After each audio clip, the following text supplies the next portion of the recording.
Arrivé à Auschwitz, en pleine nuit, on nous a fait descendre du train et il y avait énormément d'Allemands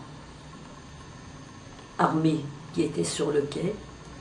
Il y avait tout autour des miradors avec dedans 1 ou 2 soldats armés, pareillement, des mitraillettes braquées sur le train qui arrivait sur la foule. Et on a fait ranger les femmes d'un côté, les hommes de l'autre.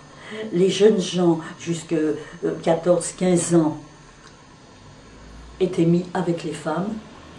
Et certains plus âgés, mais quand s'ils étaient petits, malingres ou quoi, avec les femmes. Et on a vu un gradé entouré de soldats en armes qui nous a fait défiler devant lui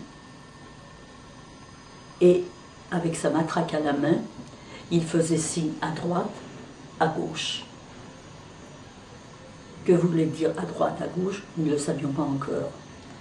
Mais ce dont je me souviens bien, c'est qu'il y avait une camarade, elle s'appelait Esther Nickman. Vous voyez, des années après, le nom me reste. Et elle était à côté d'une femme que l'Allemand a fait mettre sur la gauche. Et Esther, il a fait signe qu'elle est sur la droite. Alors elle s'est retournée, elle a fait « Oh !» Et l'Allemand lui a demandé « Qu'est-ce qu'il y a ?»« C'est ma mère. »« C'est ta mère? Tu veux aller avec elle ?»« Oui, monsieur. »« Eh bien, va avec elle. » Parce qu'il la faisait passer de l'autre côté, Esther. Et quand l'Allemand lui a dit ben, « Va avec elle », « Oh, merci, monsieur », lui a fait un sourire jusque-là. J'étais un peu après, et moi, il m'a fait passer sur la droite. Quand tout le monde est passé, toutes les femmes, on nous a fait mettre en rang, et nous sommes partis, toujours entourés de soldats en armes. Nous avons marché. Après, j'ai su, c'était environ 3 km et tout. Et nous sommes arrivés à un bâtiment en béton. C'était allumé à l'intérieur. On nous a fait rentrer et nous avons vu qu'il y avait pas mal de femmes, soldates allemandes, que l'on appelait des Aufseherinnen. Et on nous a fait aligner, et ces femmes sont passées à côté de nous, en regardant nos mains, les bras, toutes celles qui avaient une bague, un bracelet, une montre, une chaîne, hop, elles prenaient tout. Ensuite, elles ont fouillé dans nos cheveux, parce que c'était la mode avec les grandes coiffures, et les jeunes, en général, nous avions toutes des cheveux assez longs. Elles fouillaient dans nos cheveux pour voir si on n'avait pas caché quelque chose.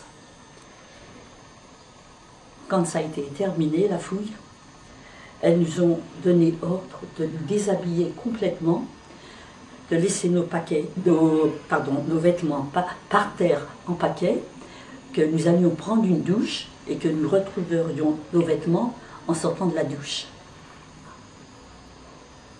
Nous sommes passés ensuite pour aller à la douche, et sur le chemin, depuis cette pièce où nous étions jusqu'à la douche, en nous dirigeant, on l'a vu, il y avait 2-3 tabourets et un homme devant chaque tabouret.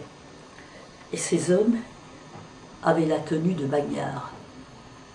D'ailleurs, cette tenue nous avait impressionnés, parce que quand le train s'est arrêté, que les portes ont été ouvertes, c'était des bagnards qui ouvraient la porte, qui étaient de chaque côté des portes. Bon. Là, nous nous dirigeons pour aller à la douche, et en passant devant les tabourets, ces hommes nous font asseoir sur les tabourets, et ils nous rasent la tête. Ils nous rasent la tête comme le dessus de ma main, complètement rasé, mais pas seulement la tête, également le corps. Vous savez, nous étions des jeunes filles et nous étions assez intimidées et nous n'étions pas habitués à nous présenter comme ça.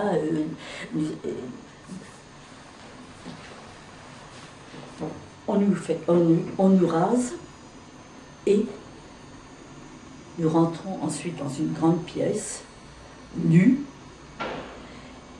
Et il y avait juste les pommes en hauteur, les genres de pommes d'arrosage. On nous fait nous mettre en dessous et l'espace de quelques minutes, 2-3 minutes, l'eau nous coule dessus. Vraiment ça nous a fait du bien dans le sens que ne pas s'être lavé, déshabillé pendant plusieurs jours. Mais ça a été très rapide, cette douche, sans savon, sans serviette pour s'essuyer, sans rien du tout. Ensuite, de nouveau, on nous fait nous ranger, nous sortons de la douche et nous allons dans une pièce où il y avait un comptoir. Nous ne retrouvons pas nos affaires, nous ne retournons pas où nous avions laissé nos affaires, mais sur ce comptoir, on met dessus quelques vêtements. Les Allemandes nous distribuaient quelques vêtements. Personnellement, j'ai hérité, pour tout vêtement après la douche, d'une jupe et d'un corsage déchiré dans le dos. De nouveau, en rang, leur chiffre c'était 5, toujours en rang par 5. Nous sortons, nous marchons un moment, nous arrivons dans un baraquement, nous arrivons dans un endroit où il y avait plusieurs baraquements l'un à côté de l'autre. On nous fait rentrer dans un de ces baraquements, la lumière allumée, et nous sommes accueillis, entre autres, par une femme. Par la suite, nous avons su que c'était la capot, la chef, la responsable de ce bloc. Et il y avait aussi des chalis sur 3 hauteurs. Elle nous dit, couchez-vous. Ce premier soir, je ne sais plus à combien on nous a mis par hauteur de chalis, mais il est arrivé des fois de nous trouver à 12 dans une hauteur. On se couchait tête bêche et encastrées l'une dans l'autre parce que nous ne pouvions pas être ne serait-ce qu'une seule sur le dos et les autres sur le côté. Non, nous étions toutes sur le même côté, il n'y avait pas de place. Quand l'une se tournait, il fallait que nous tournions toutes, tellement il n'y avait pas de place. Et quand nous sommes toutes couchées, la capot nous dit, et maintenant je ne veux plus entendre un bruit, allez. Et elle était à la lumière. L'émotion, tout ce que nous avions vu de toute cette journée de voyage, et puis les 2 jours précédents aussi, c'était tellement d'émotions. Je sais que je me suis assoupie, je crois que nous sommes toutes, ou à peu près toutes, assoupies, endormies et tout.